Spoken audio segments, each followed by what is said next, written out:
Salibonani balaleli labasibukeleyo kusukela kumfula uLimpopo kusiya eZambezi, sisuka ePlumtree sisiya eFort Rixson Makhandeni. Siyahlangana njalo kusifundo sethu salamhlanje sesibili kuyona le ikota. Ngilabafundisi esijwayele ukuthi sibe sonke kuyona le indawo. Kulo umfundisi Ivonne Siziba, lo mfundisi uLungile Sitsha. Siyathaba ukuthi sihlangane kuyona le usonesi sifundo bazalibingelela labo. Salibonani babukeli, siyalamukela usonesi sifundo. uNkulunkulu alibusise abelani nxa singena esifundweni sonesi. Salibonani balaleli lababukeli endaweni ezitshiyeneyo, siyalamukela njalo esifundweni sale iviki. uNkulunkulu aliphathise abelani nxa singena kulesi sifundo. Siyabonga. Nxa siqalisa isifundo salamhlanje sizacela umfundisi uSitsha asikhulekele. Asikhulekeni. Baba wethu osezulwini ekuseni, siyabonga ngesifundo sanamhlanje.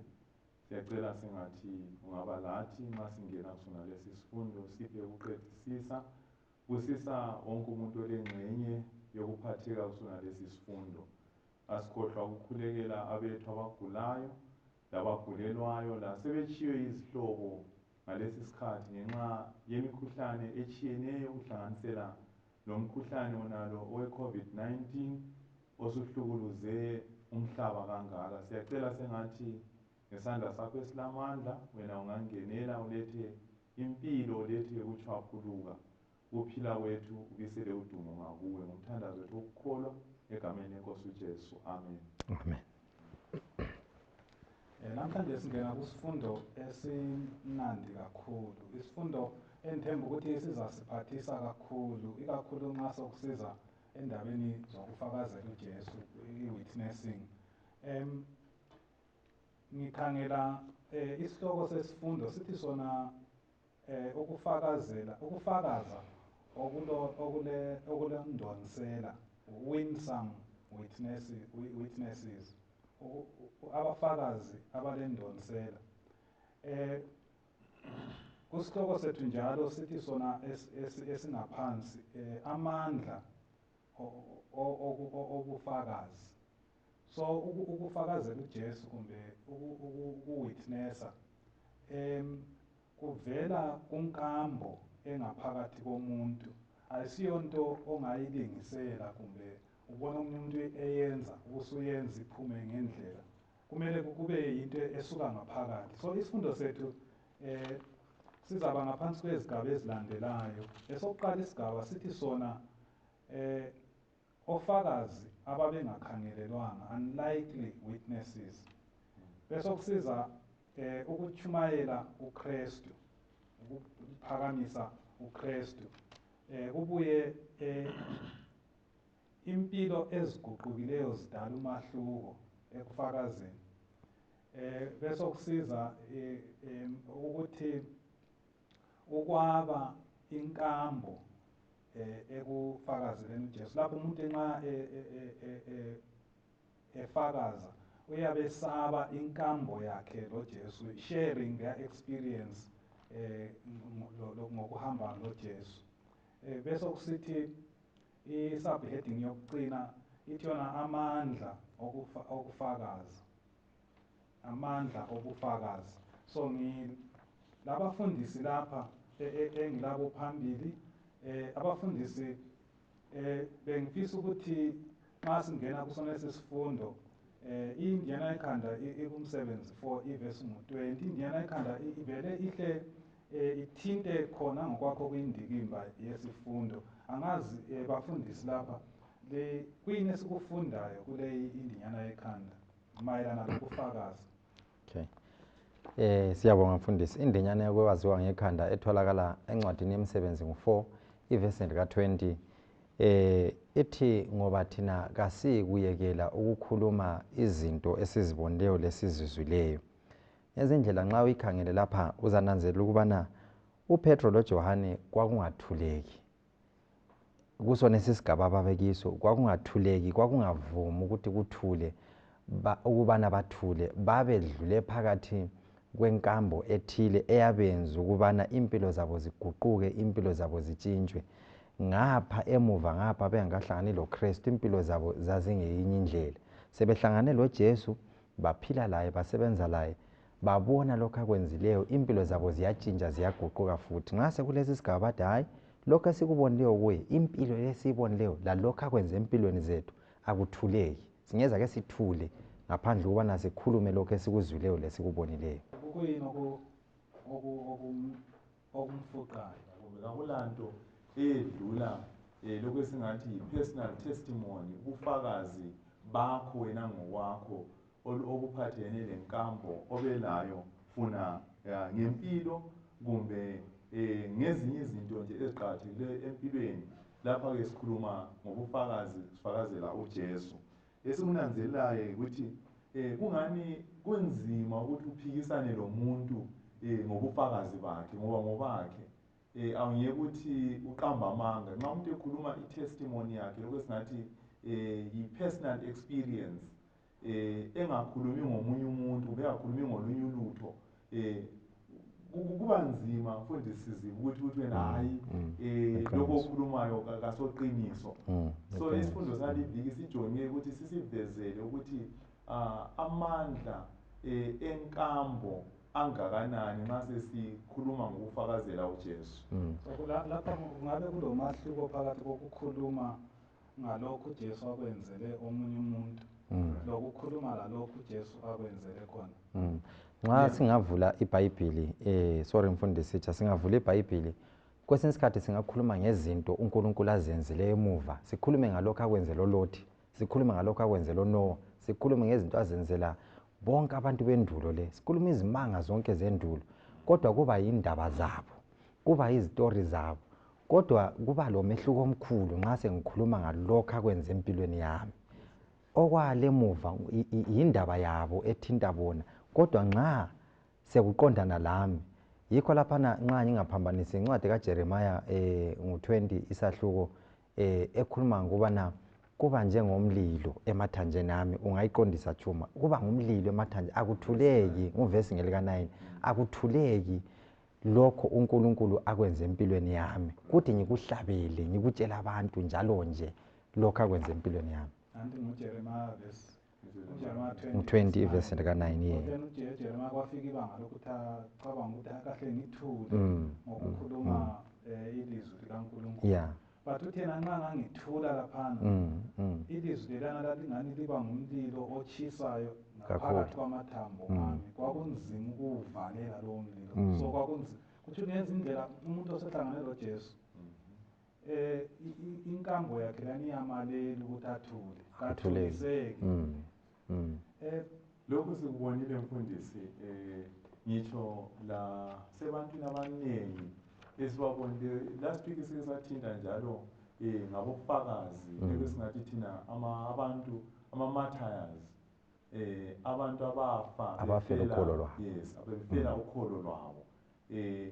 Ngezinye indlela okwakubafuqa ukuthi baze bakwenze khona lokho badele impilo zabo. Yikho ngokuzokhuluma namhlanje okuvezwa nguJeremiah chapter 20 verse 9 lapho uJeremiah sithi ilizwi kaNkulunkulu selifike kuye enhlizweni yakhe laba njengamalangabi omlilo emathanjeni akhe, kwangathuleki lanxa wayefuna ukuthi athule. Ngezinye indlela inkambo umuntu abalayo ngibona sengathi iba ilengxenye ethize eyidlalayo empilweni yomuntu nxa ezafakaza kumbe ezakhuluma izinto ezibalulekileyo ngempilo yakhe kumbe ngobufakazi bukaJesu.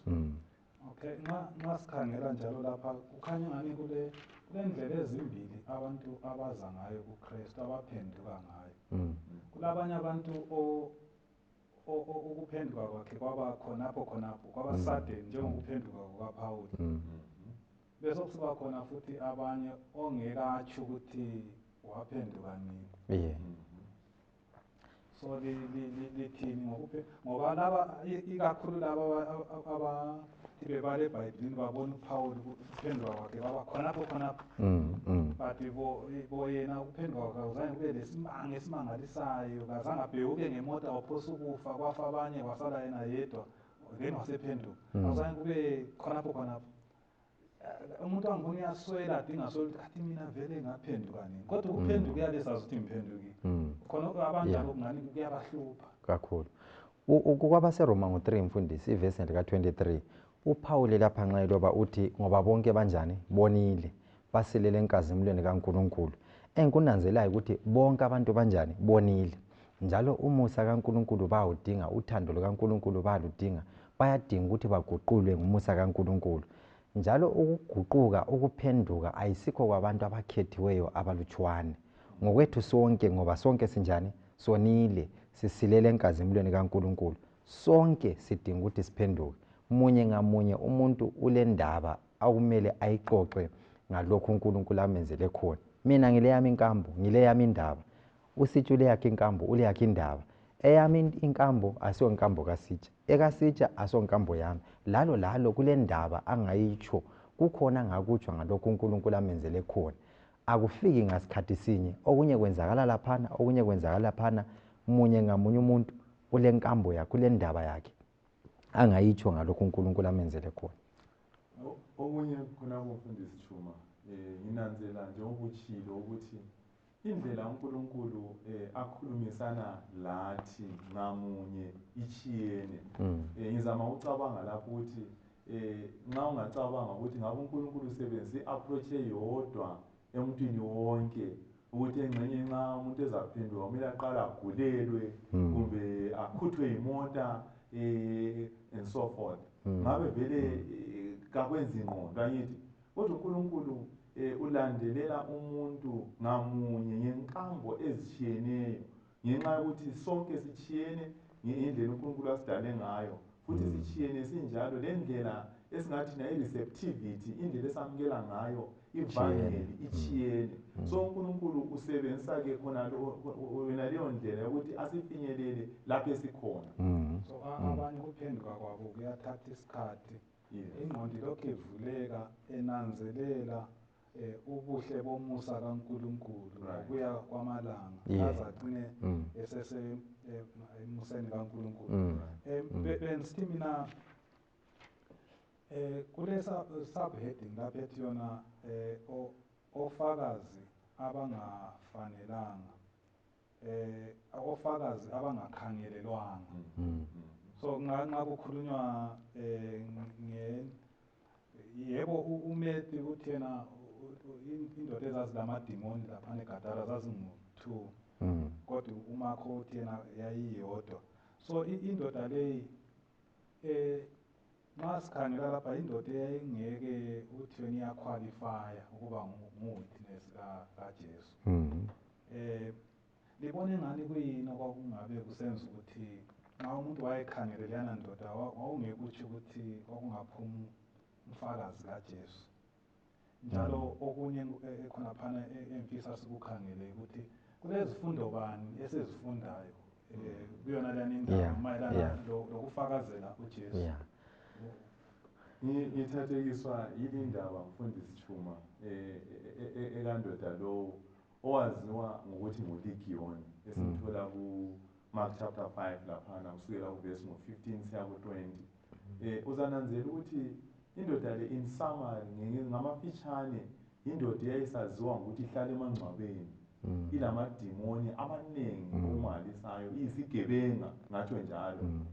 Kodwa-ke abantu nxa bemkhangele kusociety akula lo yedwa okwacabanga ukuthi umuntu onje angaba ngumfakazi kaJesu ngolunye usuku. Kodwa emveni kokubana uJesu esemkhululile kula amadimoni simthola uJesu efisa ukuthi ngiyafisa ukuthi ngulandele Jesu. uJesu ethi ungangilandeli. Hamba ngene edolobheni umfundisi uzachasela uZuTshuma uzachasa indaba yeDecapolis ukuthi kwakuyindawo enjani. Kuthiwa wangena undoda lo wafakaza ngendlela emangalisayo. So maybe isifundo esisithola lapha mfundisi Tshuma ngesokuthi kulabanye abantu empilweni ethi nxa sibakhangele sibaxwayele khatshana loJesu kumbe losindiso esingakhangelanga ukuthi bangaba ngofakazi bakaJesu. Kodwa uNkulunkulu ulamandla ukuguqula umuntu abe ngumuntu otshintshileyo kulalokho kade abantu bemkhangelele empilweni. Engunanzela ukuthi uJesu nxa eqalisa umsebenzi wakhe ubiza abafundi labana. Ababize asebenze labo, abafundise ngezindlela bathola ukuqeqeshwa, bathola ukutrainwa ukuthi bangasebenza njani. Kodwa ungakhangela eBhayibhelini kuhle lapha, umvangeli wokuqala, ummissionary wokuqala uJesu amthumayo ngolundoda lokhitshwa amadimoni. Asobafundi bonke labo ngo-12. Bonke labo ngathi lokho beku-training. Kodwa lundoda lo kazange athole ithuba abafundi abalitholayo. Kazange athole inkambo enkulu abafundi abayithola. Ngesikhathi esifitshane nje kumbe it was 2 hours kumbe kwakuyi 3 hours ehlezi enyaweni zikaJesu. Nxa esekhitshiwe amadimoni, ibalo ligiyoni ngendlela elibaliswe ngayo, elichasiswe ngayo, litsho ngezinye indlela amadimoni amanengi. Ku-New Testament iligiyoni kumbe ngithi legion yayibalisa kumbe yayikhomba amabutho ayengafika 6,000. So ubaba lo ngezindlela wayelamadimoni ayedlula 6,000 ayemhlezi. uJesu nxa emkhipha lapha, ubaba lo uyafisa ukuthi ngawuhlahlala enyaweni zikaJesu. Kodwa uJesu uthi buyela ezihlotsheni zakho, buyela ebanganini bakho, uhambe uyebatshela ngalokho uNkulunkulu kanjani akwenzele khona. Nxa ungayibala Tshuma uyiqeda, kuthiwa ubaba lo wahamba wasakaza. Ngicela ukusebenzisa ibala elithi wasakaza, publish, wasakaza emadolobheni lawa eDecapolis. uDeca utsho ukuthi hayi ngu-10. Ngezindlela wahamba wasakaza emadolobheni wonke wongu-10. Kazange ayevula iBhayibhili, kazange ayekhuluma itheology, kodwa ivangeli ayelitshumayela emadolobheni wonke wongu-10 ngalokho akwenzelweyo empilweni yakhe. Ngiphinde uSiziba kutshoyo, kodwa ngikubeka ngamanye amazwi ukuthi undoda lo ngani ka-qualify ukuba yi-witness, ngoba kayange esolusi iminyaka engu-4 uyafunda i-theology. Kazange aspendi 3 years lo Jesu efunda i-content iBhayibhili. But yena uthi ngemva kokuhlangana lo Jesu sokhitshwa amadimoni, uJesu semthuma, kamtshelanga ukuthi hambe ekhulumani. But ivangeli lakhe ubufakazi bakhe ngokuthi khangela nini bengihlala emangcwabeni, bengihlala nginqunu, kodwa khathesi ngigqokile, ingqondo zami zihlangene, kangisekho emangcwabeni. Yikho lokho inkosi engenzele khona. So inkosi nxa ingenzele lokho, kusho ukuthi lawe ingakwenzela khona. Unika ubufakazi obuvela kuye. So abanye abantu into ebadiscourageayo ukuthi bahambe bayetshumayela, liyabe sithina angabali kuhle, angamasti kuhle ama-doctrine, angabi kwazi lokhu. Kanti i-qualification enkulu yikukhangela inkambo yakho lokuhamba lo Jesu, ukuthi uJesu wenzeni empilweni yakho. Kungatsho ukuthi okufundwe eBhayibhelini akufanelanga, but kuyangezelela. So isiphi esinye isifundo esisifundayo? Ngibona engazathi kulokunye laphana, especially angazithi kumbe singakuthinta mfundisi, ngathi ungayibala ivesi leyi kumakho ithi beza, angithi beza abantu laba bayeza sebezwile. Kuthiwa abantu bedolobheni lapha basebezwile lokho okwasekwenzakele. Nxa besiza lapha kuthiwa bamfumana. Ngithathekiswe kakhulu ngamabala asetshenzisweyo aku-past tense, wonke amabala la ku-past tense. Kuthiwa bamfumana lo owayelamadimoni esehlezi. Okokuqala kuthiwa wayesehlezi, kumbe ngithi okwesibili, okokuqala beza kuJesu. Umuntu lo bamthola enyaweni zikaJesu, abamtholi kwenye indawo. Isifundo sokuqala bamthola kuJesu. Akasekho emathuneni, kasekho emangcwabeni, kasekho ematsheni, kasekho esigabeni kade kiso, kodwa usetholakala kuJesu. Impilo yakhe isisesandleni sikaNkulunkulu. Okwesibili utholakala ehlezi. Insuku zonke lezi bengachumanga, amadimoni emgadile. Vele ubengahlali phansi, ubengachumanga, kodwa lapho usetholakala esehlezi phansi embethe. Umbuzo engibeda ukuthi izigqoko wazithatha ngaphi? Ingxenye kungenza ukuthi abafundi bakhiphe izigqoko ababezigqoke phezulu bamgqokisa. Ufumaniseke segqokile, njalo ufumaniseke ingqondo sezihlangene in his right mind. Okuthi ukuthi uJesu nxa efika empilweni yomuntu, kafika khipha uhlupho kuphela, kodwa uJesu uguqula impilo yonke. Iministry kaJesu iba holistic, iyaguqula umuntu, ithinte ingqondo yakhe, ithinte umzimba wakhe, ithinte konke. uJesu kuyenze a half-hearted job empilweni yomuntu, kodwa uthinta impilo yonke. So isono sa affect umuntu Konke, kokumoya, konke, physical, konke. mental, konke. Njalo levangeli nxa libuya kumele li-address. Kufanele li-addresse konke, the whole person. Lingachiyi lutho, lithante akudlayo, akugqokayo konke. Kumbe uzahlanganisa ofuna ukukutsho lalokhu. Nginombuzo engifuna ukuletha ukuthi kathi uvuko lukaJesu luba lendonsela bani ekufakazeni kwami kumbe ekufakazeleni uJesu, ngoba lapha nxa sibona uMary ngemva kokubona unanzelela ukuthi uJesu sevukile, hawu uhlabe ngufakazi. Kambe kungabe kule ndonsela yini ukuvuka kukaJesu empilweni zethu? Well, ngibile kancane laphana kunondoda okuthiwa nguGidiyoni. Engonanzelayo okunye ukuthi iBhayibheli lithi wena wayesaziwa undodana ufuna idolobho lonke kumbe ngamadolobho wonke lawa awaDecapolis, bonke abantu babemazi. Kulabantu abaningi abaziwayo kodwa bengaziwa ngezinto ezinhle, besaziwa ngezinto ezingayisizo. Futhi okunye ukungithathekisa laphana ukuthi undoda lo nxa ungananzelela kuhle impilo yakhe, uJesu esemthintile wakhipha amadimoni lawana, umfundisi usizi ukuthi angu-6,000, esephumile amadimoni. Kuthiwa undoda lo abantu bonke ababemazi ngesimo ayiso sona. He had a very small testimony. Wayelobufakazi obuncane kakhulu kodwa obule impact kumbe obule ndonsela. Ubufakazi ayelabo ngokuthi belingazi ngiyilesi simo, khathesi sengiyilokhu, nangu umuntu ongiguqulileyo. So abantu abaningi abaziwa ngempilo ezingayisizo, kakudingi ukuthi baze bayefunda amavesi amangalisayo. Bangafakaza ngenkambo uJesu abenzele yona, ngempilo kade beyiphila ngemuva lalokhu uJesu asebenzele khona. Nxa sesingena kule indaba yokumemezela uvuko lukaKristu, ngithathekiswa kakhulu nguMark chapter 28, Matthew chapter 28 lapha uMateyu 28 verse 5 lo 6. Lapha umama lo kumbe omama laba abathola khona ingilosi ihlezi ethuneni, angithi uJesu sevukile, ithuna kungela lutho. Nxa befuna ukuthi bakhale laphana besethuka ukuthi funa uJesu setshontshiwe kumbe kunokwenzakeleyo ngaye, ingilosi ithi hayi lingesabi ngoba lo elimdingayo senjani, usevukile. Ngezinye indlela besovezwa abantu uMary esekuzwile kuthiwa kazange ame, kuthiwa wagijima ukuthi amemezele indaba ezinhle. Ngezinye indlela kuye ukuvuka kukaJesu was good news, kwakuzindaba ezinhle. So nxa sikhuluma ngevangeli lombuso, nxa sikhuluma ngovuko lukaJesu, kumbe ibalo elithi gospel ngesilungu, ivangeli litsho indaba ezinhle.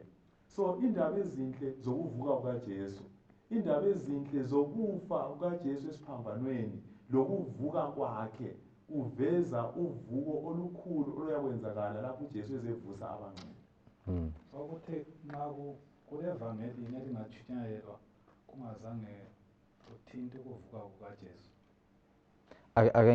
Ake ngithi Tshuma, alikho nxa kulivangeli elisindisayo, ivangeli eliletha abantu embusweni, liyayithinta impilo kaJesu, lithinta ukufa kwakhe, lithinta ukuvuka kwakhe. Alikho ivangeli elipheleleyo elingachiya iministry kaJesu emhlabeni kanye lalokho ekutshoyo empilweni zethu. Ngingezelele kulokho Sitsha kutshoyo, izananzela ukuthi ngolwesihlanu ngeFriday nxa umzimba kaKristu wawusethulwa, uvuza igazi unjalo umanxeba, amathemba abantu laba ayengathi asechabalele, ikusasa yayisimnyama. Nxa ngesonto ekuseni ngosuku lokuqala lweviki babezidonsa omama laba besiyagcoba umzimba kaKristu, ikusasa yayimnyama, babengelathemba ukubana kathi vele kuyini okuyakwenzakala, amathemba ethu asechabalele. Kodwa nxa befika ethuneni bethola ilitshe lifuqiwe, bagijime bangene phakathi, bathola ukuthi kakho nansi ingilosi ihlezi ibatshela ukuthi hayi uvukile, hamba etshela, hamba niyetshela abafundi bakhe lo Peter. Ufaka ngalo ndlela uthi hamba niyetshela abafundi bakhe lo Peter ukuthi uvukile uyahlangana labo ngaphi eGalile, abaye eGalile. iBhayibheli lapha nje umfundisi elichilo lapha la kuMakho ngo-16 verse 1 siya ku-11 kuthiwa bagijima, abazange bahambe mbijana, abazange bathi akambe, abazange bazilazile, bagijima ngoba amathemba bavuseleleka ukuthi shuwa uvukile umsindisi, inkosi ivukile. Ingxenye bese ngisithi ngingakaphi usitsha mfundisi okuncane nje ikakhulu nxa ingilosi silitshele lo Peter, ithi utshele lo Peter. Ngemuva ngapha uPetro wayedane kakhulu ngoba wayemthengisile wamphika, kodwa lapha ingathi uyaqiniswa ukuthi hayi Petro, nanti elinye ithuba, nansi enye second chance, ungaphinda futhi ube lobudlelwano loNkulunkulu, ungaphinda ufakaze. Manje ngingathula khonapho lanxa kuthiwa kuyathuleka Tshuma, nxa ukuthi even izulu lingiqinisa lingiqamba ngebizo ukuthi hayi hambe etshela lo bani ukuthi hayi inkosi njani ivukile. Imibuzo engaba la Tshuma ukuthi thina yebo kathesi singeza ke sigijime ngevangeli lokuthi uvukile, kodwa ivangeli singagijima ngalo ngeluthi uyeza, kodwa uhlupho lukhona ukuthi indaba istory sesiye ngaphi. Nxa umama laba bagijima ngevangeli lokuthi uvukile, indaba singagijimi thina ngevangeli lokuthi uyeza masinya, sokonakeleni. Kungabe kuyini okushodayo? Yiyo umbuzo engilawo. Ukutshisekela ukufakazela uJesu bekukhona kumaqhawe asendulo.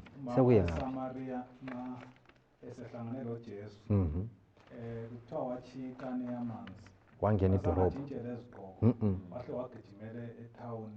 Even imbali yakhe yayimelane laye, wayengela history enhle laphana, but kodwa ubufakazi bakhe kwaba lamandla awukuthi abantu loba babemazi edolobheni leliyana ukuthi uphila mpilo bani.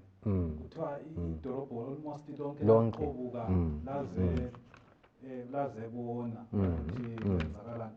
Mhlawumbe bazitshela ukuthi umuntu lo kukhona siyamazi ukuthi uphila mpilo bani, but kodwa ngendlela akhuluma ngayo there must be something, ake sihambeni siyebona. So amandla okufakaza avela kunkambo yakho lokuhlangana loJesu. Umbuzo engawubuza nanku lapha, ngifuna umbuzo ukuthi sikhangele umbuzo lo ukuthi kulobudlelwano bani phakathi kokwazi uJesu nokumfakazela. Nxa ngikhuluma ngokwazi uJesu ngitsho ukuba lobudlelwano loJesu, ukuba kuJesu, ukuba ngumuntu osehlangane loJesu, ukwazi uJesu ukudlelana njani lokufakaza. Umncwadi yemisebenzi ngu-4 ivesi ngu-13 kuthiwa bathe bebona indlela uPeter loJohn abatshumayela ngayo bafakaza ngayo, kuthiwa bananzela ukuthi abantu laba ngabantu abangafundanga, ngabantu abangaqeqetshwanga oke wathinta isolusi, abazange bahambe ema-university amakhulu, abazange bahambe kwabo-Solusi, abazange bahambe kwabo-Andrews, abazange baye ngaphi, kodwa bananzelela ukuthi abantu laba bebe loJesu. Ingxenye usitsha angayithatha khona. Abaningi namhlanje abatshumayela esilabo nxa betshumayela uyabe ubona ukuthi balolwazi ngeBhayibhili, itheology bayenzile, ulwazi luhle kakhulu, but kodwa inkambo nxa ingekho eyokuhamba loJesu, ngicabanga ukuthi abantu bayaphangisa ukubona ukuthi hayi lo umuntu ukhuluma izinto zakhe azibalileyo kakhulu ezisengqondweni, akulamandla ahamba ndawonye lokukhuluma kwakhe. So khonapho kulobudlelwano yini phakathi kokwazi uJesu nokufakazela uJesu? Well, engxenye singabuyela kancane laphana kwindaba yalani yovuko, phendula umbuzo lo.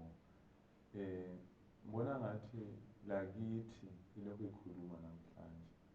Nxa uJesu engavukanga, besithi aluba uJesu bengavukanga ngabe kasilathemba njengamaKristu. Even lanxa besingakhuluma ngokuza kwakhe, besingeke sivele sikhulume ngakho ukuza kwakhe ngoba engavukanga. Kodwa indaba yokuthi uJesu wavuka njalo uyeza masinyane, yiyo esiphi ithemba kokuqala lokho. Then nxa sisuya lapha kunkambo lokho esithi thina impilo eguqukileyo edala umahluko, impilo kumbe inkambo yethu njengabantu kumbe nxa bengaphendula lo mbuzo singakumsebenzi yabapostoli ngo-4 singafunda nje sisukela evesini ka-1 sisiya ku-20 sinanzela laphana uPetro uPetro umthintile umfundisi laphana ngemveni ukubana sebele nkambo wabona wahlangana loJesu sevukile kuthiwa watshumayela in one day kwaphenduka izinkulungwane zabantu more than 3,000 were converted right yes u7 chapter 2 laphana right so nxa unanzela ke lapha uzananzela ukuthi ubufakazi kumbe inkambo yomuntu ngempilo yakhe eguqukileyo kayila impact kuphela kuye kodwa ngisho lakwabanye abantu khonokho kwakuthi ukuthi omunye umuntu nje uyabe afunda izingwalo eziningi abesephonga ukukhuluma lokho esingathi thina i-theory ayifundileyo kube kanti-ke nxa umuntu ekhuluma inkambo njengoPetro loJohane bathi bona uJesu lo esikhuluma ngaye asoJesu esizwe ngaye hayi nguJesu esimbonileyo saphila laye uThomas waze wafaka iminwe emanxebeni akhe uvukeni kwakhe ukuthi abonke nguye sibili so babekhuluma ngento abayaziyo so ukuthi inkambo ibunjwa izinto ezilandelayo inkambo umuntu ekhuluma akwaziyo okokuqala okwesibili inkambo umuntu ekhuluma akubonileyo okwesithathu ukhuluma ngakuzwileyo and then inkambo umuntu yabe ekhuluma angazi ukuthi kulelinye ibala but ngakuzwileyo what they have felt esikhiweni bathi bona adlulekiko seen heard and felt adlulekiko inkambo ukuthi ithatha izigaba ezithiyene ama-senses wonke inkambo leyo so kumele ukuthi umuntu abe le nkambo ake ngithi mfundisi nxa umuntu efakaza ngiyeza khona nxa umuntu efakaza laphana uyabe esaba inkambo yakhe ngokuhlangana loJesu lithini ngokukhulunywa nguJohane nxa esithena asikhulumi sikhuluma ngesikubonileyo ngesikuzwileyo mayelana levangeli well singakusebenzi laphana chapter 26 ivesi lika-8 sithola uPaul enika ubufakazi bakhe ngenkambo yakhe yokuphenduka kwakhe nxa wayesuka wayesiya eDamaseko angithi Damascus inkambo kaPaul njengoba sike satsho siqalisa kakulo omunye umuntu wabalayo ngaphandle kwakhe ngezinye indlela nxa wayekhuluma laphana enika ubufakazi bakhe akula muntu wayengamphikisa ngoba wayekhuluma lokhu adlula kikho yena ngokwakhe right so esamuveza lapha ukuthi sometimes kumbe isikhathi esiningi nxa kulamandla ukunika ubufakazi ngalokho odlule phakathi kwakho ngoba ngoba aku-impact wena kuphela kodwa ku-impacta labanye abantu abalaleleyo yes uSizube besakhuluma futhi okunye ingxenye singasukela khonapho sisiya emuva uJohane lapha kuJohn oqala ngo1 ivesi lika1 kusiya ku3 eqathaniswa lo Galatia ngo2:20 lapho uPaul athinta khona uJohn uthi lokho kade kukhona ekuqaleni obekukhona ekuqaleni esikuzwileyo sakubona sakubamba ngezandla zethu njalo sakubona futhi sabeka amehlo ethu phezukwakho uthi asingeza ke sithule ngakho ngezindlela lapho ukhuluma ngenkambo abelayo ngoNkulunkulu ngenkambo abelayo loJesu khonokho umfundisi akuthile ukubana uPaul ulenkambo yakhe ethile lokho uNkulunkulu amenzele khona uJohane laye ulenkambo yakhe ethile lokho uNkulunkulu amenzele khona sizananzela ukuthi amadoda la ungathatha uPetro loJohane uPetro isimilo sakhe indlela ayiyo yona ngendlela eyona phangisa ukukhuluma engathi ulamawala engathi ulani, kodwa nxa esehlangana loJesu isimilo sakhe siyatshintsha mbijana.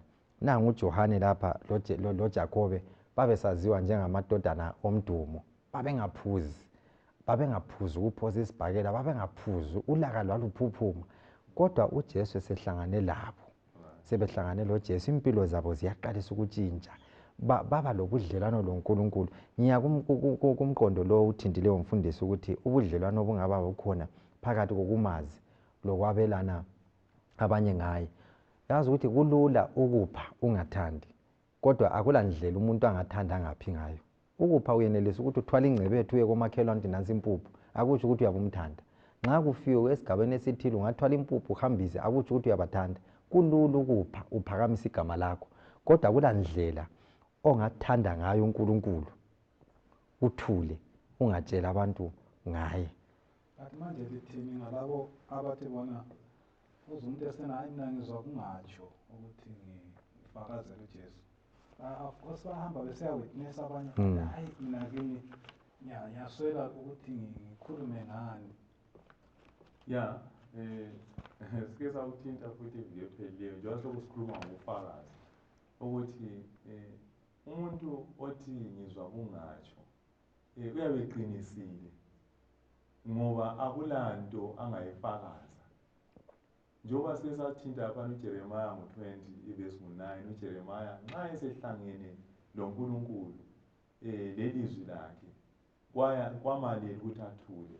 U-Isaiah lakho ngokufananayo wazama ukuthi athule kwala. Baningi nxa ungafunda ngabaprofethi abaningi nxa sebebele nkambo loNkulunkulu kukhona abakuvezayo okuthize esingafunda kikho. Ngezinye indlela ungabona umuntu othi yena mina kangilanto yokufakaza, kusho ukuthi vele kala lutho, kala experience, kala nkambo loJesu. Ngithathekiswa futhi nxa sibele emva kancane laphana indaba kaPawuli. uPawuli umfundisi wathi kazange ahambe loJesu njengabafundi labana abanye uPetro loJohane. Hayi, even ukuguquka kwakhe uPaul simthola ngapha ngemuva vele uJesu sewukade walokhuza, sewukade wahamba ngithi wadlula kubafundi laba abanye. Kube kanti ke nxa ungananzelela uPaul nxa ukhuluma sengathi uJesu belaye ngezinye indlela, ngendlela avezelwa ngayo nguJesu, lempilo yakhe indlela yaguqulwa ngayo uNkulunkulu approacha lapho amthola ekhona. So ngizama ukuthi lapha ngizama ukuthi ngithi mina wonke umuntu kumele abe lendlela afakaza ngayo. Yeah. Nxa sifunda kumsebenzi kulezintshumayelo eziningi laphana. Nxa ngikhangela izintshumayelo zankhona kungani ngezobufakazi, ngama-testimonies, ubufakazi balokhu uNkulunkulu ayebenzele bona. Iy'ntshumayelo zikaPawuli, iy'ntshumayelo zikaPetro, nxa unanzelela khonaphana uthola ukuthi izintshumayelo ezitestimonial ezikhuluma ngalokhu uJesu akwenzileyo. Ngingazi namhlanje nxa silalela kumbe silalela izintshumayelo zethu kumbe silalela izintshumayelo zabanye abantu, kuyini abakukhulumayo kuningi? Kukhuluma ngalokhu uNkulunkulu akwenzele abanye abantu ngezikhathi zeBhayibhelini. Bakhuluma ngabanye abantu, lokhu uNkulunkulu akwenzele abanye abantu, kumbe bakhuluma ngalokho uNkulunkulu abenzele khona. Liqiniso Mfundisi. Ngihlanganisa imiqondo emibili ngesikhathi esifitshane. Ungakhangela amavesi phose wonke la esiwabalileyo, uzananzela ukuthi bakhuluma ngokuthi lokho esikubonileyo lesikuzwileyo, esikubonileyo lesikuzwileyo sakubamba. Phose wonke esiwabalileyo ufakazi kuyini? Into esingapha la ukuthi ufakazi, iwitness kuyini? Iwitness ngumuntu ongakhuluma ulutho ngolutho alubonileyo waluzwa. Ngezindlela ngumuntu ole first hand experience, ole first hand encounter ngani ngesehlakalo esithile esenzakeleyo. Umbuzo esesingaba layo ukuthi pho thina njengamaKristu kuzona ezinsuku singabe singofakazi abaqotho yini? Kuyini esilakho esingakukhuluma esingakufakaza? Ngoba ipossibility ngaba khona ukuthi okwenza ukuthi singakhulumi ukuthi akulalutho esilubonileyo, akulankambo esilayo. uyakuzwa ukuthi kwesikhathi nxa kukhulunywa even phakathi kwesigaba umuntu ngumuntu ubani ongela church, abantu sebegcwele ema church bengela nkambo ngenxa ukuthi isigaba sithe umuntu ubani ongela church, bagcwele abantu. Yikho uzathola ukuthi ngitsho lensuku zanamuhla inkambo eziningi kumbe ufakazi obuningi osebukhulunywa libona kunje bantu uNkulunkulu abantu abami baqedile isikolo basema university, libona kunje kule moto ebuyileyo, libona kunje ngiqedile indlu, into zonke eziningi zimaterial ubufakazi bethu obuningi bakuzona ezinsuku bukhomba khonokho uNkulunkulu angenzele khona lemuli yami, material things kukalutshwana ukuthi kukhombe uNkulunkulu ngoba ufakazi it is about Christ akwenzileyo, not just material things kodwa ngokuncedisa ukufinyelela ukuthi abanye abantu basindiswe. Lokho inkosi engenzele khona ingikhipha amadimoni ingipha ngamadimoni kuphela ingikhiphela sesonweni yangikhipela sesonweni. So indoda le nxa yayisindiswe yasuswe esonweni yaphinda yakhitshwa lamadimoni yagqokiswa, kwakuyinto enkulu leyo. Umuntu lo wayengasakwanisi ukuhlala le family yakhe, bhadala ama-school fees ngikhaya, provide ukudla okwakhe kwasokuphila labantu abafileyo emangcwabeni ezisika ngamatshe. Kakhulu uLuka uthena wayehlala enqunu, but nxa esebone lokho inkosi emenzele khona ulakho ukuthi afakaze. Kodwa mfundisi ungakadluli khonapho ingxenye abalaleli bakubambe kubi ukuthi uNkulunkulu uphathisile abantwana bafunde, uNkulunkulu uphathisile ukuthi lokho kube izinkambo uNkulunkulu kanjani abenzele zona, kodwa kuba kuhle ukuthi kungafocus kimi kakhulu, akuye kuNkulunkulu lalokho angenzele khona ukungikhipha odakeni aluye kuNkulunkulu. Amanye ama-testimonies ngawo zibonakala kakhulu uNkulunkulu uKristu and kumele kuphathelene lokusindiswa kakhulu esonweni. Sesekhonapho ngithatheiswa yikuthi isikhathi esiningi abantu bekhuluma kumbe lanxa sikhuleka sithi uNkulunkulu ka-Abrahama, uNkulunkulu ka-Isaka loJakobe, kanti uzazalwe uNkulunkulu wethu nini? Singananzelela inkambo yabona laba bantu esithi ngamaqhawe okukholwa, lawo babengabantu njengathi, ordinary men angithi, futhi inkambo abalayo lo Jesu lathi singaba layo. So-ke ngamafitshane enzama ukutsho ukuthi nxa sikhuluma ngokufakazela uJesu kawudingi izinto ezimangalisayo, kudinga kuphela ukuthi lathi sizifake ezicathulweni zabona laba bantu esithi ngamaqhawe okukholwa, siphile impilo ekhangelwe nguNkulunkulu kuzasipha amandla okumfakazela.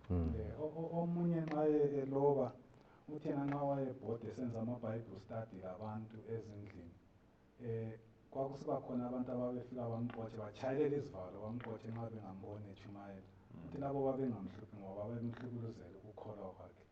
Then kusithena umhlobo wabantu babehlala laye phansi baqalisa ukudebate ngama-doctrine, uthi labo wayengela problem labo ngoba wayelama-answers, wayebaphendula kwakungezi-answers ezingayisizo but ukuthi ngangilempendulo. Then i-last group eyayimnika ama-sleepless nights wathi ngangingalali ngingahlangana lo muntu onjalo, umuntu owayengamukela kuhle ngothando, ngifike ngihlale phansi abese ngitshela ngalokho inkosi emenzele khona. Labo bantu yibo ababemhlupha kakhulu bemhlukuluza empilweni yakhe. So ubufakazi bulamandla, especially nxa ufakaza ngalokho inkosi ekwenzele khona.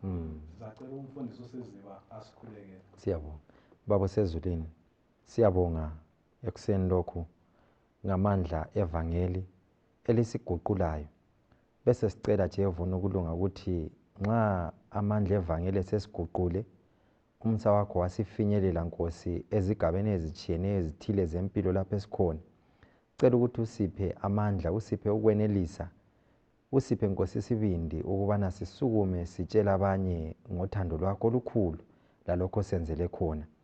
Esikukhulekelayo esikucelayo yikuthi amandla lodumo lobukhosi bungayi ebantwini kodwa buye kuwe, ngoba utshilo Nkosi ukuthi nxa wena ungaphakanyiswa uzadonsela abantu abanengi ngakuwe.